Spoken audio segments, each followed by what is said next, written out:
Medianoche.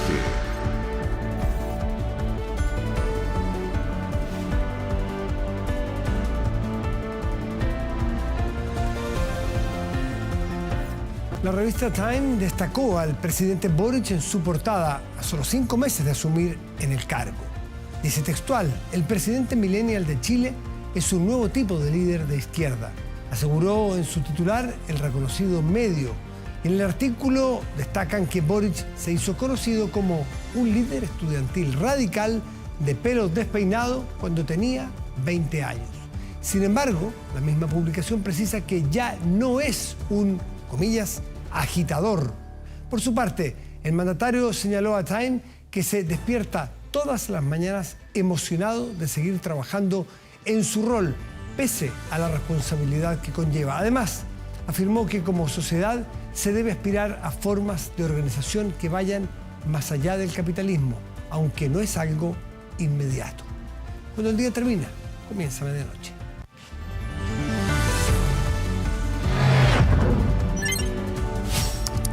Medianoche. Y bueno, es difícil no mirar buena parte de las cosas que ocurren con el factor 4 de septiembre ante los ojos, ¿no? Es lo que está pasando. ¿Y qué es lo que va a pasar? Como no sabemos lo que va a pasar, es bueno ir adelantando escenarios. Sería irresponsable, por lo demás, no adelantar escenarios. Recuerdo que hace un tiempo, cuando empezaron más derechamente las campañas, había muchos de un lado y de otro que decían: no, si no pensemos el 5, lo que importa es el 4, lo que importa es este texto. ¿Le gusta o no le gusta? De eso estamos hablando. Pero el sentido común y la vieja y la mirada de más de largo plazo indican que no, pues, que hay que mirar el proceso más en largo, como nos enseñaron cuando estudiamos historia. No pasan las cosas en un día, no son fotos, los hechos son películas largas. El 4, sin duda, es un momento culmen, importante. Pero lo que pasa ese día da inicio a otros procesos, gane apruebo o gane rechazo. Está con nosotros la senadora de Renovación Nacional, Paulina Núñez, quien justamente con un grupo de otros líderes políticos han firmado un documento que tiene que ver con la mirada de lo que ocurre a partir del 4, en los distintos escenarios. Senadora Núñez, buenas noches, gracias por recibirnos. Hola Matías, muy buenas noches, muchas gracias a ustedes por el contacto. Bueno, justamente me gustaría saber, ustedes dicen ahí que, por lo que estuve leyendo, quieren recuperar el espíritu de los acuerdos que se hicieron post-18 de octubre. ¿Qué es ese espíritu? ¿Qué los convoca? ¿Quiénes forman parte de este grupo de esta carta? Entiendo que son 20 los que firmaron. Bueno, primero, no solamente un grupo de políticos, sino que un grupo de personas que creemos profundamente en los grandes acuerdos. Y creo que es muy importante, sobre todo a días de un plebiscito, que efectivamente vamos a escoger si el borrador que nos han propuesto los constituyentes será o no nuestra próxima constitución, preparar que viene de aquí para adelante, porque indiferente del resultado, Chile va a tener una nueva constitución. Y eso no es que lo estemos concluyendo ahora, hubo un plebiscito de entrada, cerca del 80% de los chilenos y chilenas votaron apruebo, yo también voté apruebo, y evidentemente que un nuevo pacto social y político para las próximas décadas en nuestro país no puede ser impuesto por mayorías circunstanciales o solamente desde un sector político. Cuando uno pone a Chile por delante, logra tener acuerdos, logra escuchar al del frente o al del lado y avanzar dejando de lado una militancia, un partido político, sin abandonar evidentemente principios o valores, porque aquí estamos hablando de cuestiones estructurales incluso, que es lo que en general, ¿cierto?, se establece en una constitución. Ahora también, Matías, hay que ser súper claros, porque acá hay una voluntad de un grupo de chilenas y chilenas al alero de la Fundación, y creo también importante destacar que dentro del Congreso también hay ánimo y voluntades para avanzar, ganando el rechazo, si así ocurre el día domingo, hacia un nuevo proceso constituyente más breve. Habrá que estudiar quién va a ser esa instancia, ojalá con una foto parecida, voy a decirlo de esa forma, ¿cierto?, de la del 15 de noviembre, es decir, con un grupo transversal, pero es muy importante, como tú bien decías recién en la reflexión, adelantarse, estar preparado y tener los distintos planes dependiendo de cuál es la opción que deciden los chilenos y chilenas el próximo domingo. Han avanzado en algunos puntos porque en este grupo, por lo que estuve leyendo, hay personas vicepresidentes de la Democracia Cristiana, hay personas del PPD, de RN, es amplio. ¿Qué los convoca? ¿Cuál es ¿Cuál es la piedra fundacional de este mini grupo? Porque hay varios grupos que se están armando, están dialogando, están conversando. ¿Qué es lo que los une? ¿Cuáles son los mínimos comunes de ustedes? Bueno, primero yo creo que hay que avanzar en un Estado social de derecho, por ejemplo. También en que somos una sola nación y no en una plurinacionalidad. Por ejemplo, en un sistema de justicia igual para todos los chilenos y chilenas. En la República, en el fortalecimiento de nuestras regiones. También hay un punto allí que a mí yo siempre lo destaco, ¿cierto? Porque no solamente por representar a la región de Antofagasta, al norte del país, sino porque efectivamente, incluso, Matías, frente a la elección del domingo, muchos han puesto los ojos en el resultado de Santiago, la región metropolitana, que gusto no, es la que va a terminar decidiendo eventualmente, ¿cierto?, la elección del domingo, y por lo tanto, la mitad de Chile, o Santiago, va a terminar decidiendo por el resto del país. Entonces, pero insisto en esto, yo lo que más destaco de esto es la voluntad de acuerdos con una mirada transversal desde la política, desde la academia, desde quienes forman parte de distintas organizaciones y también evidentemente de partidos políticos, de poder marcar este punto, porque creo que a partir del 5 esta es la única manera de poder sacar adelante un proceso constituyente que evidentemente no finaliza este domingo. Un día alguien me preguntaba... una persona que yo no conocía, que me metió a conversar, y tuvimos una conversa de unos minutos muy interesante, me dijo algo que me llamó la atención. Dijo, dependemos bastante del líder. Uno se refiere a un país que es presidencialista como ese, sea quien sea el líder, es un presidente o presidenta, ¿no? ¿Cuál es el papel que le asignan ustedes al presidente Gabriel Boric esa tarde-noche? Y en lo sucesivo, por supuesto. Bueno, yo creo que... indiferente el resultado, pero sobre todo quiero marcar el punto, si llega a ganar el rechazo, lo que él debería hacer es convocar a los presidentes de los partidos políticos, sobre todo con representación en el Congreso, y prontamente producir esas conversaciones que van a dar paso a que podamos lograr un acuerdo para darle certezas al país. En este punto, Matías, yo me quiero detener. Yo creo que es clave que en los próximos días, después del plebiscito, si es que gana el rechazo, insisto, podamos darle certeza al país respecto de cuál es el camino que se va a seguir. Y también creo, yo soy senadora, también creo que evidentemente el Congreso tiene que retomar con mucha fuerza sus facultades, sus atribuciones constituyentes. En el caso del Senado y en la Cámara también, allí están representadas las distintas fuerzas políticas, en el Senado incluso, ¿cierto? Sabemos que estamos muy equilibrados también en esto, y por lo tanto me parece muy importante que haciendo ese llamado, convocando ese llamado, también el Congreso juegue un rol, o espero, ¿cierto?, que juegue un rol, para ser así, principal, de primera línea, dialogante, y yo en eso, Matías, también quiero decirlo, veo bastante ánimo y voluntad, seriedad y responsabilidad, porque esto tiene que continuar, porque de lo contrario es tapar el sol con un dedo. Si es que alguien cree, la verdad es que no he escuchado a nadie en ese tono, pero si es que alguien cree que la cosa termina el domingo. Sí, en esa opción que usted está planteando recién, que es la que se ganará el rechazo y hubiese que iniciar un proceso nuevo, porque incluso en la derecha dan por muerta textual la Constitución vigente, por un asunto de superar, de que ya se superó, que los hechos la superaron, que la aprobó 80% de entrada, en fin, por un montón de circunstancias, y porque da la impresión de que al país ya no le queda una Constitución más allá de los méritos propios que tenga en su contenido, una Constitución que no haya sido elaborada en plena democracia y con discusión de bases, o al menos con representantes democráticos. No, eso parece que es un estándar mínimo que el país transversalmente pide, requiere y exige. En ese evento de que hubiese que partir un nuevo proceso para una nueva Constitución, ¿el presidente o quién diseña el camino? Me refiero a lo formal, partiendo por lo formal, después los elementos que constituyen este texto. Lo formal, si va a haber o no plebiscito de entrada, si va a haber convención, si va a haber expertos, en fin, ¿quién lo determina?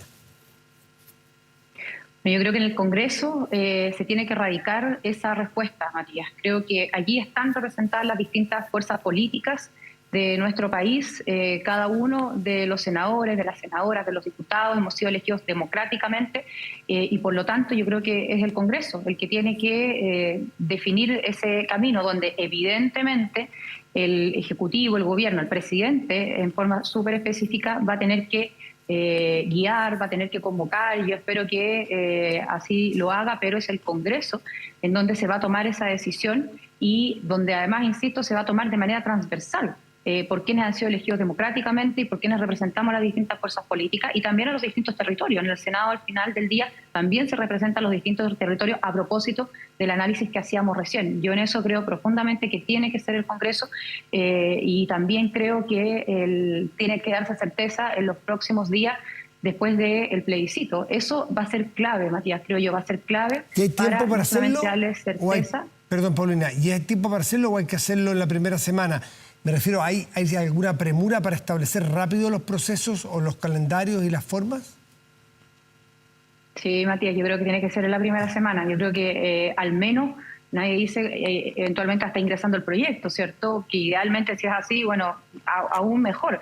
Pero definir la voluntad, las firmas disponibles, al menos un marco, yo creo que eso es súper prudente. Como tú bien decías recién, y también o a través de nuestro sector, yo no he escuchado a nadie que pretenda que ganando el rechazo nos quedemos en la misma situación que tenemos hoy día. Yeah. Evidentemente que la actual Constitución está vigente, va a seguir vigente en el caso de que el rechazo gane el domingo, yo espero que sea así, pero rápidamente uno tiene que darle certeza y claridad al país, a la ciudadanía, porque no solamente hubo un 80% que votamos a prueba, sino que porque esta fue una salida, no nos olvidemos, democrática, política, transversal, de un acuerdo para poder tener un nuevo entendimiento en nuestro país.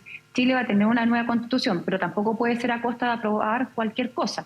Y yo sí creo que entre el texto que nos están proponiendo los constituyentes, respecto al cual nos tenemos que pronunciar el domingo, hay cuestiones que evidentemente no pueden ser aprobadas. Y por lo mismo, hoy día uno encuentra, cuando conversa con las distintas fuerzas políticas, o incluso, Matías, en ese acuerdo que hicieron los partidos oficialistas, poco duró a propósito que al día siguiente, horas después, ¿cierto?, el presidente del Partido Comunista señaló que no podía garantizarlo, pero voy al texto. Hay varias cuestiones donde uno hubiese esperado que en la convención hubiese primado esa forma. Por ejemplo, el que quedara establecido el estado de excepción constitucional de emergencia, el que en el caso de la garantía o el derecho a una propiedad digna y adecuada también hubiese quedado establecido en propiedad, que tanto revuelo causó y con razón durante toda esta campaña. Entonces yo veo que hay varias cuestiones por los sistemas de justicia, por un sistema de justicia para nuestro país y que todas las personas lo enfrenten de igual a igual. Entonces hay varias cuestiones que son las que hoy día más han surgido durante la campaña porque evidentemente son las que más cuestionan las personas y que en un acuerdo, en una segunda etapa, ganando el rechazo el domingo, vamos a encontrar rápidamente un acuerdo. Ahora, Matías, los que no estuvieron en un inicio tampoco van a estar ahora y como decía Telier hace un par de horas, si no me equivoco, va a ser un llamado a la calle a movilizarse a defender ese resultado.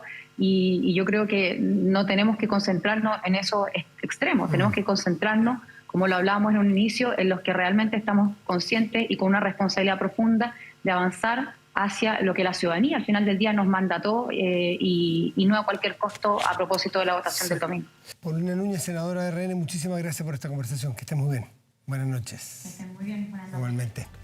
Hacemos una pausa, ya volvemos, espérenos.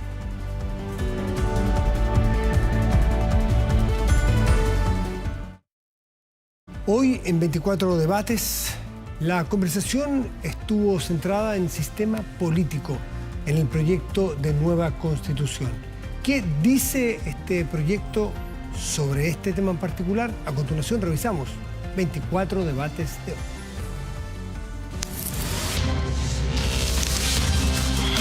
...24 debates... camino al plebiscito. Hoy vamos a hablar acerca de sistema político, la propuesta que está acá en la Constitución, y estamos junto a Alondra Carrillo, ex convencional de los movimientos sociales constituyentes. Va por el apruebo, por supuesto. Alondra, ¿cómo estás? ¿Qué tal? Buenas tardes. Por el apruebo y por el rechazo estamos con Ricardo Neumann, él es ex convencional de Vamos por Chile, abogado y gestor cultural también. Efectivamente, muchas gracias por la invitación. Bueno, decirles a ustedes que nos pueden seguir, por supuesto, en nuestro canal 24 Horas, en las diversas plataformas digitales, a través de nuestras redes sociales, 24horas.cl, TVN Play, Facebook y YouTube. Cada uno de ustedes, las reglas del juego, tienen 9 minutos. Va a aparecer ahí en pantalla los cronómetros, se les va a ir descontando el tiempo de acuerdo a sus intervenciones. Adicionalmente tienen un tablet quisiera saber si está funcionando, para que vean que está con la cuenta regresiva de 9. Dicen 9. Estamos bien por acá Perfecto. también. Entonces ahí la idea es que lo utilicen de manera estratégica para que no se queden el resto del programa sin hablar. Partimos, si le parece, con una pregunta más bien genérica. De las propuestas que están en este texto constitucional, ¿está bien equilibrado el sistema político? Alondra, parto contigo. Yo creo que sí. Creo que la propuesta que hemos hecho responde a varios objetivos. Por una parte, a tener un poder legislativo que sea un poder legislativo eficaz, capaz de resolver las necesidades legislativas de nuestro país, de atenuar el presidencialismo en razón del hiperpresidencialismo que teníamos hasta hoy, también de favorecer la participación ciudadana y popular y de estar acorde con la propuesta de Estado regional, que yo creo que es una de las cuestiones más relevantes en materia de redistribución del poder que está contenido en el texto constitucional. ¿Hay equilibrio, ves tú, Ricardo? Me imagino que tienes una visión crítica de aquello. Efectivamente, yo lamentablemente creo que este borrador de Constitución presenta un sistema político muy mal equilibrado. El Poder Ejecutivo, el presidente, queda muy debilitado con facultades esenciales como la iniciativa exclusiva en materia de gasto, ahora concurrente con el Parlamento, por lo tanto la billetera fiscal ya no se va a gastar de manera tan responsable, se difiere la responsabilidad con un poder legislativo que su contrapeso interno muere, el Senado se elimina y se cambia por la Cámara de las Regiones, que es más bien una cámara testimonial, solamente limitada a materias regionales, locales, y se pierde la representación de las regiones en asuntos y discusiones nacionales, y con un poder judicial que lamentablemente ya no es poder judicial, de hecho no aparece la palabra poder judicial en ninguna parte del borrador, y se convierte en sistemas de justicia que, además de estar replicados por la etnia a la que pertenezcan las personas, lamentablemente se subordina al Consejo de la Justicia, que termina siendo un coteo político más. Pregunta a propósito de eso, ¿esto es un bicameralismo asimétrico o, como sostienen algunos, aquí hay un unicameralismo que está más bien de alguna forma disfrazado? Alondra, ¿efectivamente hay un bicameralismo en la propuesta o hay una cámara que domina por sobre la otra? Hay un bicameralismo asimétrico. ¿Qué quiere decir esto? Quiere decir que hay dos cámaras que tienen principios de representación que son distintas. Una cámara que representa proporcionalmente a la población, es decir, que es más afín al principio democrático. Una persona, un voto. Es el Congreso de las Diputadas y los Diputados. Ese es el Congreso de las Diputadas y los Diputados. Y tenemos una segunda cámara, que es la Cámara de las Regiones, que efectivamente viene a reemplazar al Senado, que es una cámara hoy espejo de la Cámara de Diputados, cumplen las mismas funciones, lo que hace muy lento el trámite legislativo y también ineficiente, ¿no? ¿Qué diferencia, por ejemplo, en la capacidad fiscalizadora de una y la otra? También en que una termina siendo juez de la segunda cuando hay, por ejemplo, acusaciones. Por ejemplo, ¿no? La Cámara de las Regiones sigue manteniendo algunas atribuciones que eran propias de la segunda Cámara en el diseño que hoy está en la Constitución. Por ejemplo, sancionar, resolver en el caso de una acusación constitucional, pero sin duda que es asimétrico, porque el principio de representación que tienen es distinto. El Congreso de Diputadas y Diputados tiene la tarea de promover el impulso legislativo en general y la Cámara de las Regiones de intervenir en los temas regionales, pero también en los temas sensibles institucionalmente. La Cámara de las Regiones fue definida como un Senado pequeño, como una manera a lo mejor de atenuar la desaparición misma del Senado. De hecho, hubo muchos senadores que hoy día están en ejercicio que dicen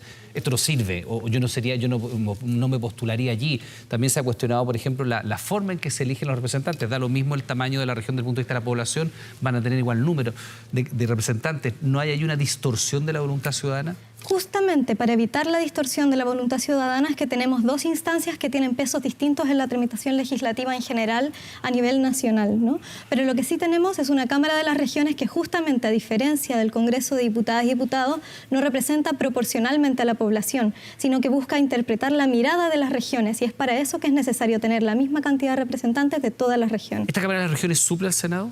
Yo creo que no, justamente la palabra asimétrico lo dice, y más que asimétrico yo creo que es un unicameralismo de facto. Lamentablemente el Congreso, que de hecho solamente se menciona como Congreso, al Congreso de Diputadas y Diputados, queda con esteroides, queda muy empoderado incluso en relación ¿Y eso no empareja un poco la cancha, perdón? Y lamentablemente el equilibrio interno que podría tener este Congreso de Diputados y Diputados no lo cumple la Cámara de las Regiones, porque la Cámara de las Regiones se limita a asuntos locales, queda fuera de discusiones nacionales importantes, como por ejemplo la discusión de pensiones, no la puede tocar la Cámara de las Regiones, y lo que es peor, se rompe el principio básico de la democracia de una persona, un voto, no solamente por la manera en que está dispuesto el tema de la Cámara de las Regiones, sino que también con los escaños reservados, finalmente van a haber votos de personas que pesan más que votos de otras. Tal cual está diseñado el sistema, uno podría decir, mira, un sistema como el que está propuesto en este texto funciona bien porque, por ejemplo, es lo que ocurre en determinado país, Alondra. Uno podría decir, mira, esto que nosotros pusimos aquí no lo inventamos, sino que hemos visto la experiencia comparada de otras naciones que tienen un sistema así, con un presidente que dura 4 años, que se puede reelegir de manera inmediata,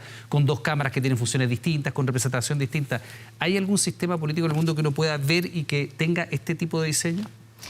La propuesta constitucional lo que hace es plantear un bicameralismo. Funciona, básicamente. La propuesta constitucional que planteamos en materia de sistema político incluye elementos que están presentes en distintos regímenes del mundo. Ningún sistema político es calcado de otros países. Tenemos en ningún momento, en ningún país del mundo existe un sistema político puro, ¿no? Pero porque es una de las críticas que se ha hecho, ¿no? Por supuesto. El diseño, porque claro, si uno toma una parte de aquí, una parte de allá, una parte de allá, probablemente no vaya a quedar tan armónico. Por eso preguntar si es que algo como lo que está descrito acá tiene parangón en algún otro país que uno diga, no, funciona y funciona bien. El bicameralismo asimétrico es una realidad en distintas partes del mundo. Tenemos el ejemplo de Bélgica, podemos ver el Senado débil o debilitado en países como Francia, ¿no? O sea, es una experiencia que conocemos, que por supuesto que en la medida en que, como decía antes, ¿no? Tenemos una Cámara que expresa proporcionalmente a la población y otra Cámara que representa la mirada de las regiones en un país distribuido territorialmente de manera desigual, se hace necesaria una participación también distinta de cada una de las cámaras en el trámite legislativo. A mí me gustaría poder corregir algo que acá se ha dicho, ¿no? La Cámara de las Regiones no interviene solo en materias de interés regional. La Cámara de las Regiones interviene en todas las reformas constitucionales. La Cámara de las Regiones interviene en todas las leyes que tienen naturaleza orgánica, las que distribuyen el poder entre las entidades territoriales, las que determinan las transformaciones del sistema político en general. Todas esas materias, un listado de 19 materias son propias de la Cámara de las Regiones. Es inexacto, impreciso señalar que no intervendría en materias de interés nacional, porque sí lo hace. Yo creo que no. Yo creo que la Cámara de las Regiones efectivamente tiene el foco justamente en representación regional, y si bien tiene ciertos elementos nacionales, no lo tiene con el poder, con el peso que va a tener el Congreso de Diputadas y Diputados, que además todo trámite legislativo empieza y termina en la Cámara de los Diputados. O sea, la última palabra aquí siempre la tiene, incluso en relación al presidente, no solamente en relación a la Cámara de las Regiones, la tiene el Congreso de Diputadas y Diputados. Y lo que es peor, a propósito de que el Congreso de Diputadas y Diputados se queda con la última palabra, si es que hubiera algún conflicto justamente en donde la Cámara de las Regiones quiere intervenir en un asunto nacional, por mayoría simple, el Congreso de Diputados y Diputadas puede negarse. Y por lo tanto, el control de cuáles son las cosas que se contrapesan o no, lo tiene justamente el elemento que tiene que estar contrapesado. Pero tiene más atribuciones que las que describías tú. Efectivamente, pero... Y hay además un acuerdo político para fortalecer un poco... Pero el problema aquí, y creo que es el tema de fondo, es que si nosotros somos capaces de equilibrar las instituciones políticas para que nos podamos poner de manera armónica de acuerdo entre personas que pensamos distinto, y cuando el Congreso de Diputadas y Diputados tiene la última palabra, incluso en aquellos temas que podría entrar la Cámara de las Regiones, lamentablemente la fiscalización, el control y los pesos y contrapesos no son tan eficientes. Pero Ricardo, una de las críticas que se ha hecho más desde la oposición básicamente a la propuesta es que este sistema no está diseñado en ninguna parte del mundo y por eso no funcionaría. Pero si uno lo mira, puede tener cierta lógica y coherencia. De hecho, se le mira y se le ve lógica y coherencia. ¿Cuál es la principal crítica de que no haya algo así descrito en otra parte? Porque también uno podría decir, bueno, no ha habido nunca una constitución que haya sido escrita en términos paritarios. Exacto. Y eso no ha sido obstáculo para este proceso. Yo no he visto que alguien diga pasó A o B porque había igualdad de género en la composición de los convencionales. Me parece que el argumento eso es una cosa, se relativiza. Pero la verdad es que en el sistema político, donde lo esencial y es uno de los objetivos principales de la Constitución es equilibrar los distintos poderes en un sistema de peso y contrapeso, y quitarle un poco se pierde ese equilibrio. Y lamentablemente lo que se hizo con el sistema político es cocinar un plato que algunos le pusieron ingredientes salados, otros le pusieron ingredientes dulces. Se experimentó con el sistema político y lamentablemente eso afecta profundamente la democracia. ¿Cómo definirías tú hoy día la propuesta constitucional? Porque lo que tenemos hoy día vigente es un sistema presidencial. Uno dice incluso con un presidencialismo exacerbado. En esta propuesta, ¿cómo definirías tú? ¿Es un régimen semipresidencial? ¿Es un régimen presidencial atenuado? En la convención hablábamos mucho coloquialmente de la palabra Frankenstein. Se pegotearon distintas cosas de un lado y otro y hace que no solamente el análisis del poder aislado, del poder ejecutivo, legislativo, judicial, sino que el análisis del sistema de equilibrios, de peso y contrapeso haya quedado mal. Perú, por ejemplo, tienen un sistema unicameral, pero efectivamente han tenido mucha inestabilidad política porque no existe el contrapeso del Senado que alguna vez ellos tuvieron. ¿Tú dirías que hay un presidencialismo debilitado? Hay un presidencialismo atenuado, totalmente debilitado. En primer lugar, el presidente se le establece una reelección inmediata, lo que va a ser, y ya lo hemos visto con el presidente Boric, que hoy día parece veces más que presidente, jefe de campaña de la Apruebo. Los 2 primeros años, con suerte, el presidente va a gobernar y los 2 últimos va a estar en campaña. Y lo otro, materias que eran de iniciativa exclusiva del presidente de la República y que tenían todo el sentido del mundo de serlo así, como por ejemplo el manejo de la billetera fiscal, la plata de todos los chilenos y chilenas. El presidente no es una novedad, en Estados Unidos pero funciona. lo que ocurre acá es que finalmente cuando la responsabilidad fiscal está delimitada en una sola persona, en el Ejecutivo, y ahora es concurrente con al menos 155 parlamentarios, la verdad es que la responsabilidad se diluye. Y efectivamente hay países que tienen esa responsabilidad diluida, pero se originaron así. Nuestra tradición republicana no la tiene así y sabemos que los diputados tienen incentivos para gastar plata de manera irresponsable porque la responsabilidad se diluye. Ricardo, a mí me gustaría 4 minutos con 48 te quedan. Por si acaso, para que vayamos matizando los tiempos, te quedan 5 con 33. Alondra, quería preguntarte, la misma que le hice también a Ricardo, ¿tú cómo definirías el sistema político? Si alguien te dijera, bueno, ¿qué escribieron ustedes? ¿Es un sistema presidencial? ¿Es atenuado? ¿Está debilitado?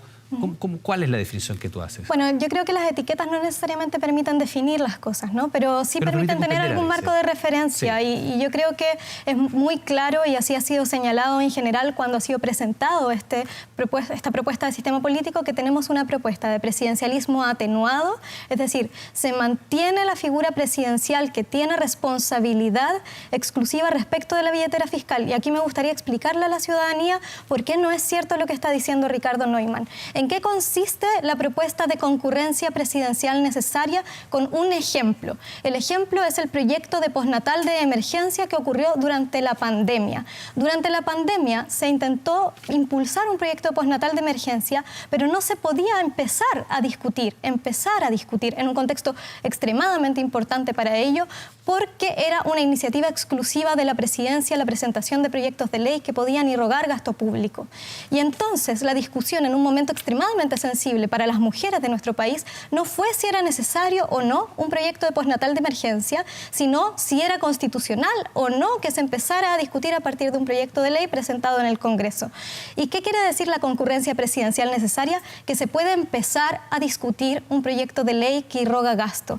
No se puede seguir la tramitación después de las primeras etapas si no hay concurrencia presidencial, si no hay patrocinio presidencial, porque el presidente o la presidenta es responsable de las finanzas ante el país. Pero la discusión ya no va a ser esto es constitucional o no, va a ser la discusión de fondo, y eso es lo que va a permitir arrancar el debate. El acuerdo político público del oficialismo es precisamente una de las cosas que se corrige, ¿no? Porque se ve allí el riesgo de populismo a la hora de tener iniciativa de que eroguen gasto fiscal. Lo que pasa es que una cosa es tener iniciativa. ¿Qué le pasa a usted como convencionales a ambos? Porque buena parte del trabajo que ustedes realizaron durante un año, que está expresado aquí, ya la ciudadanía va a tomar la palabra a propósito si está bien, regular o mal, ha sido modificado como promesa, por lo menos, por los acuerdos políticos en caso de que triunfe el apruebo. Es decir, reconociendo de parte de la clase política que hay cosas que mejorar acá. ¿Qué les pasa a ustedes como convencional con eso? Depende de las materias respecto de las cuales se presentan las modificaciones. Yo creo que, por ejemplo, es muy problemático que el Senado pretenda reponer el Senado. Eso me parece muy problemático. Pero me parece, y respecto de la iniciativa de concurrencia presidencial, yo la verdad es que daría una oportunidad a que la implementemos, porque es una medida que busca democratizar el debate parlamentario, pero que limita fuertemente la posibilidad de que iniciativas como esta, que no tienen el apoyo del presidente, puedan seguir adelante. De hecho, lo hace imposible. Si un presidente no está de acuerdo con un proyecto de ley, no tiene por qué seguir su trámite. A ver, para ti la misma pregunta. Con el trabajo que han hecho ustedes como convencionales, hay una serie de críticas que han emanado del mismo, ¿no? Y naturalmente los acuerdos del oficialismo tienen que ver con eso. En caso de que para viabilizar de alguna manera el voto por el apruebo, garantizar reformas a una constitución que todavía ni siquiera entra en vigencia. Es decir, no se ha sancionado por parte todavía del voto ciudadano y ya se promete hacer algunas modificaciones. Hay ahí también una mirada, al margen de que si tú estás de acuerdo o no con la línea que toman esos acuerdos, porque tú puedes mirarlo como algo que de alguna manera está más cerca de lo que ustedes plantearon como convencional en ese sentido. Pero ni siquiera se le ha dado una oportunidad al texto de probar si funciona o no. Efectivamente, yo creo que este texto quedó tan malo que, tal como dijo alguna vez mi colega Baradit, parece que a la guagua hay que meterle cuchillo antes de que ni siquiera nazca. Y eso es justamente un problema de una constitución que, además de establecer derechos rimbombantes, pero sin posibilidad de hacerlos carne a través de un financiamiento serio, establece un sistema... el derecho a la vivienda digna y adecuada parece un poema, pero si se le quita a las políticas de desarrollo de vivienda social la palabra propiedad, efectivamente el sartén por el mango lo quedan los políticos. Y ahí voy con el sistema político. Las constituciones justamente son una herramienta ciudadana para protegernos de la arbitrariedad de los políticos. Las constituciones limitan el poder, definen una arquitectura armónica del poder con pesos y contrapesos entre poderes. Justamente una de las razones por las que hoy día el gasto fiscal es una iniciativa exclusiva del presidente de la República es porque tenemos clarísimo quién es el responsable cuando la billetera fiscal se ocupa mal. El artículo 266, para desmentir a Alondra, dice, son leyes de concurrencia presidencial necesaria, y la letra A, las que irroguen directamente gasto del Estado. ¿Qué significa eso? ¿Qué significa? Que lo que hoy día el presidente maneja de manera exclusiva para tener claro quién tiene la responsabilidad cuando las cosas se hacen bien o se hacen mal, hoy día se hace de manera concurrente con un Congreso que está con esteroides y que más encima tiene incentivos para gastar más plata. A ver, contesta, Alondra, a este punto que señala Ricardo. Quien ejerza la presidencia de la República siempre podrá retirar su patrocinio. Artículo 267. En dicho caso, la tramitación del proyecto no podrá continuar. Lo que pasa es que, en definitiva, acuérdate que siempre el Congreso puede tener la última y la primera palabra. Y el Congreso puede, cuando el presidente quiere oponerse o quiere establecer poder de veto, el Congreso puede insistir cuando el veto es parcial por mayoría simple. Esto no es un veto parcial, es el retiro de un patrocinio. El punto 5 del 267 dice: quien ejerza la presidencia de la República siempre podrá retirar su patrocinio. En dicho caso, la tramitación del proyecto no podrá continuar. Sí, pero de todas maneras el presidente, que hoy día tiene la iniciativa exclusiva y que diseña políticas públicas de gasto fiscal con el Ejecutivo, con elementos técnicos, va a quedar acorralado ahora en una discusión política donde la presión populista de gastar más plata evidentemente va a tener acorralado el Ejecutivo. Pero Ricardo, es que ahí hay un control presidencial sobre las iniciativas que rogan gasto. Sí, ahí evidentemente se llama concurrencia presidencial necesaria. Por supuesto que el presidente se involucra. El problema es que ahora ya no lo hace de manera exclusiva, sino que lo hace con el Congreso.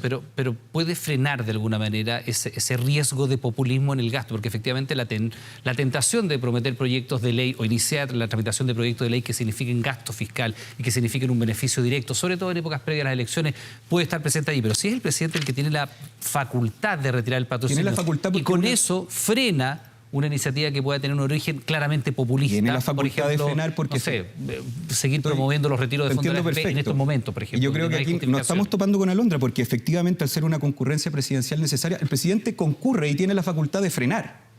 Aparte de lo que se acaba la tramitación. Pero el problema es que el presidente, que hoy día tiene solamente la facultad de frenar, va a estar sometido a presiones políticas, sobre todo cuando se estén discutiendo temas de gasto de plata populista, con otro órgano que hoy día no participa en el manejo de la billetera fiscal. Y ese es el retroceso. Lo que yo quiero marcar en mi punto es que hoy día la billetera fiscal, que tiene que manejarse responsablemente por una sola persona, que es el presidente y sus ministros del Poder Ejecutivo, ahora se maneja en una discusión política con un Congreso con esteroides que va a presionar y va a acorralar al presidente para gastar mal la billetera fiscal. Ya que estamos hablando de la figura del presidente, la reelección inmediata, primero que nada, ¿qué les parece a usted? Periodo de 4 años con posibilidad de reelección inmediata. Alondra. Sí, a mí me gustaría explicarle a la gente que nos está mirando cuál fue la reflexión que hicimos para esta propuesta. Que de Porque hecho ya vamos a ir a la edad, ya vamos a ir al requisito sí, vamos de a ir a la la edad. Sé que hay personas que les importa harto ese aspecto. La propuesta de reelección inmediata dice relación con la duración del periodo presidencial. La duración del periodo presidencial en Chile, a partir de las reformas que se hicieron para reducirla de 6 a 4 años, es un periodo presidencial bastante acotado, ¿no? 4 años para gobernar es un tiempo acotado y ha sido analizado y es parte del diagnóstico que sería necesario contar con más tiempo para que se pueda cumplir efectivamente el programa. Por eso pensamos en la reelección inmediata sin posibilidad de volver a reelegirse. Ya. ¿Qué te parece a ti la reelección inmediata? Yo algo dije, cuando el presidente de los 2 últimos años tiene que empezar a tener la presión de salir reelecto, lamentablemente el presidente en vez de gobernar se dedica a hacer campaña. O sea, ¿a ti no te gusta la reelección inmediata? A mí no me gusta la reelección inmediata porque hace que el presidente esté distraído en vez de abordar los temas que le interesan a la ciudadanía y que debería estar gobernando. Lamentablemente los 2 últimos años y especialmente el último año va a estar preocupado de salir reelecto. Ya. Ustedes son bastante jóvenes, así que este puede ser un punto importante para ustedes. Nos vamos al artículo 280 en el primer inciso que dice: para que una persona sea elegida presidenta o presidente de la República se requiere tener la nacionalidad chilena y haber cumplido 30 años de edad al día de la elección. O sea, podría haber candidato de 29 años. Alondra, ¿es una buena barrera los 30 años? ¿Es adecuado? ¿No es adecuado? Desde quienes, por supuesto, están a favor de esta iniciativa, están todos los argumentos que tienen que ver con aquello. Y quienes están en contra han señalado, por ejemplo, la falta de la experiencia vital, de la experiencia política. Insisto, puede ser candidato presidencial con 29 años. La definición de las edades que teníamos en la Constitución del 80 estaba impresa de esa mirada, ¿no? Y, por ejemplo, para ser candidato a senador tenías que tener 35 años de edad para siquiera poder postularte, ¿no? Entonces, la propuesta que nosotros estamos haciendo es una propuesta que rebaja esos umbrales de edad y será la ciudadanía la que considere la pertinencia o la impertinencia de que una persona candidata a la presidencia se presente con 29 años de edad. Pero ¿a ti esa edad te parece adecuada una persona que pudiera llegar a aspirar a la sesión presidencial en la moneda, a dirigir los destinos de un país? Todos hemos visto las complejidades de administrar un país en el último tiempo. En Chile no vamos a entrar en detalle, desde el estallido social, la pandemia, la crisis económica, el proceso constituyente. Son situaciones muy complejas que hay que tener bastante templanza muchas veces para poder enfrentar esos desafíos que son enormes. La juventud, tan joven, a los 29 años, una persona puede tener la experiencia necesaria, yo no digo las capacidades, porque las capacidades no tienen que ver con la edad, pero la experiencia vital, el haberse enfrentado. Recordemos, ¿qué hace una persona a los 29 años? Probablemente si estudió una carrera, si tuvo el privilegio de acceder a la educación superior, que sigue siendo un privilegio todavía en nuestro país, a lo mejor va a tener una profesión a los 25 años y 3 o 4 años de experiencia laboral. ¿Eso es adecuado? ¿Es suficiente para dirigir un país? Es que yo creo que esa discusión es una discusión bien general. ¿Qué tipo de experiencias se tienen que poner en juego? Tuvimos un presidente que tuvo la experiencia de haber defalcado un banco, ¿no? Y aún así fue elegido presidente. Yo creo que lo que se rebaja con la edad es un umbral para la presentación de candidaturas y luego tendremos que ver y ponderar en función de quienes se presenten, ¿no? Es tan inconmensurable las experiencias vitales que puede tener alguien que ha trabajado desde niño, por ejemplo. No todas las personas salen del colegio, que no es entran a nada la deseable trabajar desde universidad, niño, ¿no? ¿Ah? Que no es una situación deseable. Para nada, ¿no? Por supuesto que no. El trabajo infantil es algo que afortunadamente el mundo está superando. Pero me parece que en ese sentido es una mirada quizás demasiado genérica. Yo creo que la rebaja del umbral dice relación con posibilitar. A mí me parece bien. ¿Ricardo? Yo voy a estar de acuerdo aquí con Alondra porque creo que es relativo. La experiencia vital a los 30, a los 35, a los 29 es una cosa relativa. Pero lo que sí podemos ver es la experiencia que hemos tenido. Hoy día tenemos un presidente joven de 35 años, pero la verdad es que el poncho le quedó grande porque ser dirigente estudiantil en la universidad, con mesada universitaria, pasó a ganar 9 millones en el Congreso. Efectivamente, la experiencia es un tema importante y así como ya vemos en los pocos meses del gobierno del presidente Boric, ya lo vemos tentado por hacerle campaña al lado que le conviene. Con reelección esas cosas empeorarían porque tendría esa presión aún más. Bueno, ahora también vemos un presidente Boric que efectivamente junto a sus ministros que están rondando entre los 30 y los 35, la verdad es que les quedó el poncho grande y yo creo que más que hacer elucubraciones de cuál es la experiencia que uno tiene a los 30, a los 35, bueno, veamos la experiencia y lamentablemente este gobierno yo creo que nos deja claro que un poquito más de experiencia para ser presidente de la República es importante. Una pregunta a propósito del sistema político para ambos, ¿no? Que es definido por muchos como la sala de máquinas, ¿no? De una constitución donde está, si tú quieres, el core mismo de lo que define cómo funciona el Estado. La eliminación del Senado que tanto ruido ha generado, sigue generando y también lo generó en su minuto, ¿es irreversible? Y si lo es, Alondra, en tu opinión, ¿fue un error haber eliminado el Senado en la propuesta? No, no fue un error.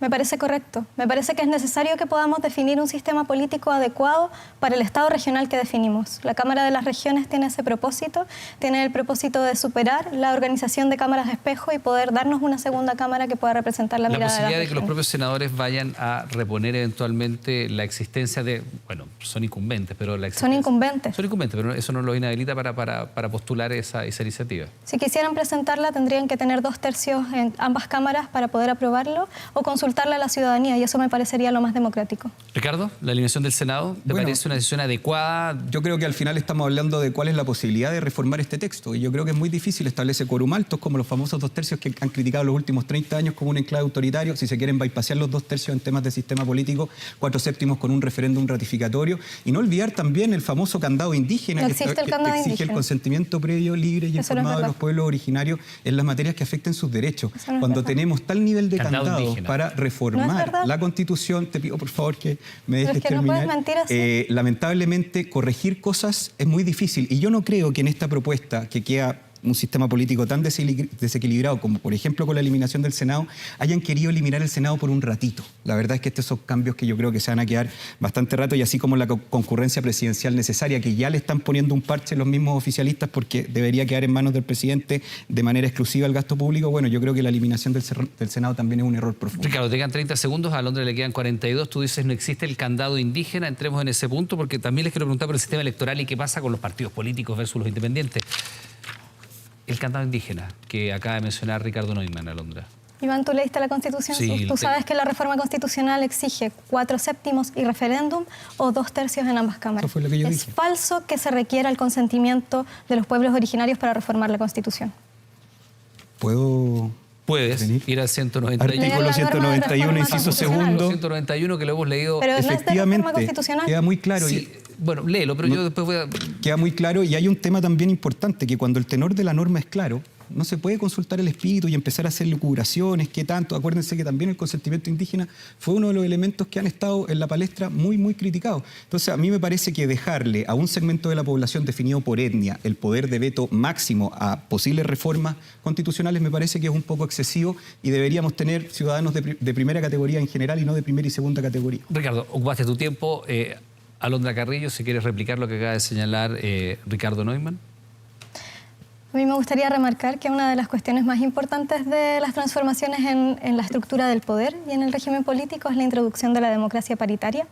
Vamos a tener la posibilidad de una democracia en la cual nuestra presencia, como fue en el órgano constitucional, donde fuimos al menos la mitad, deje de ser la excepción, sino que pase a ser la regla de integración de los órganos del Estado.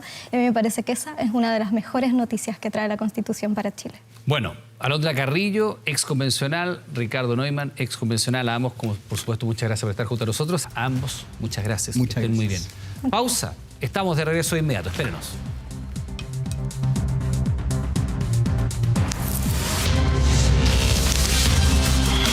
...24 debates...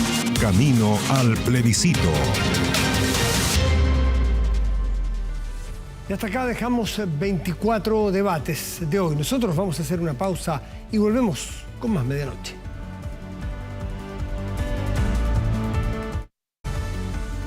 Estamos de vuelta, de inmediato revisamos las informaciones más destacadas del día con Marco Fleming.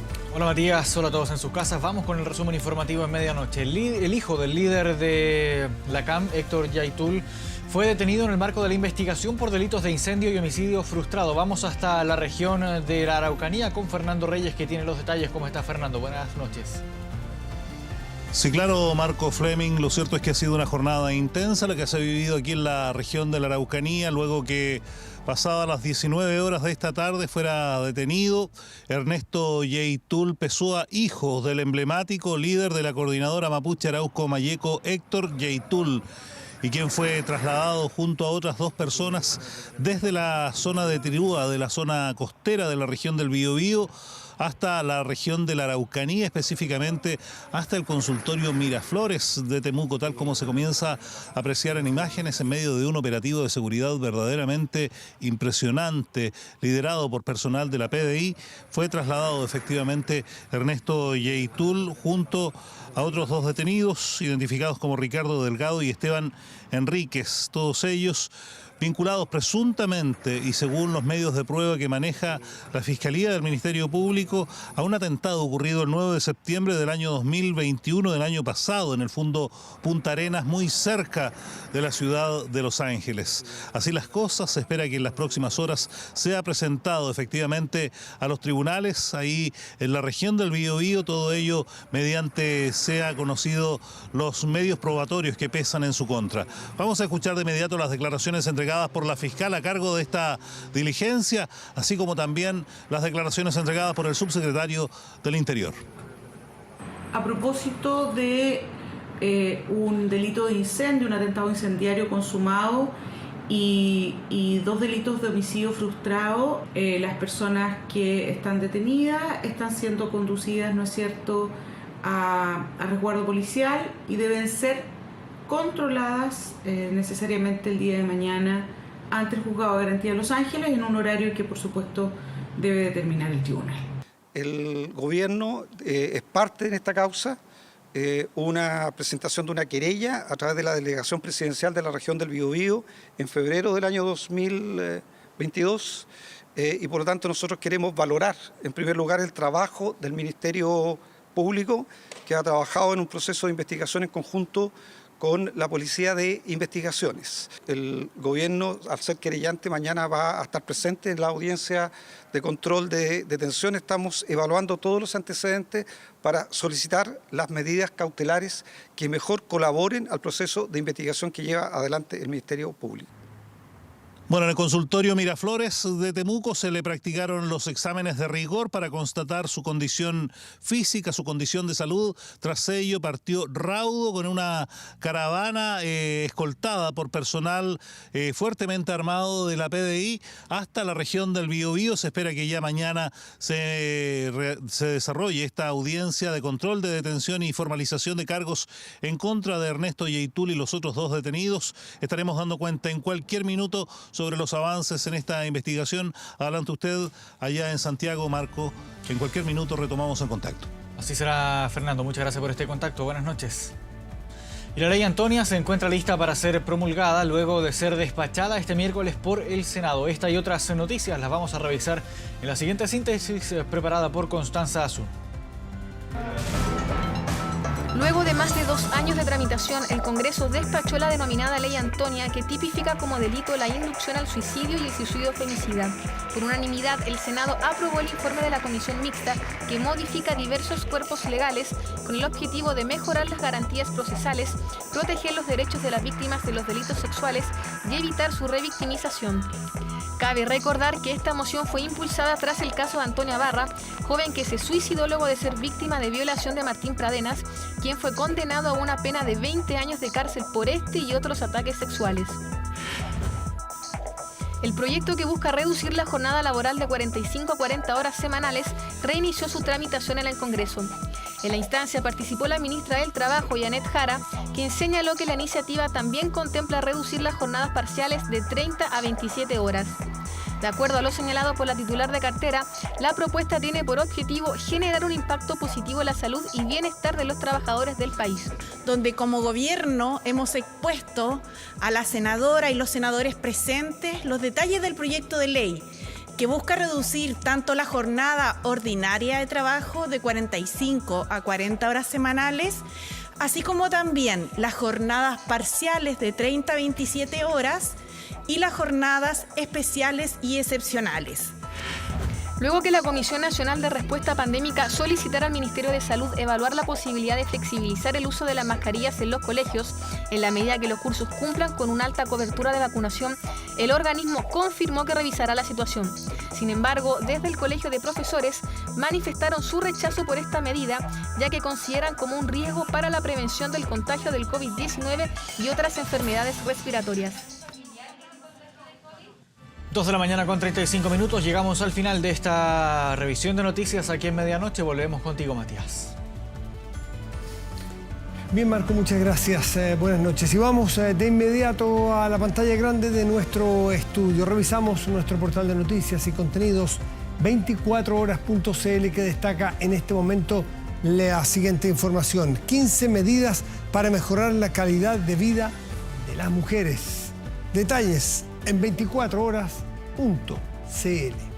Y al concluir el tiempo para hoy jueves 1 de septiembre, ya. En Santiago habrá cielo parcial y 14 grados de máxima probable. En tanto en Talca, en la región del Maule, estará despejado, pero la máxima será de 16 grados. Con esta información nos despedimos, agradecemos su atención y los dejamos invitados a que sigan atentos a las pantallas de TVN y todas sus plataformas. Muy buenas noches y gracias por venir.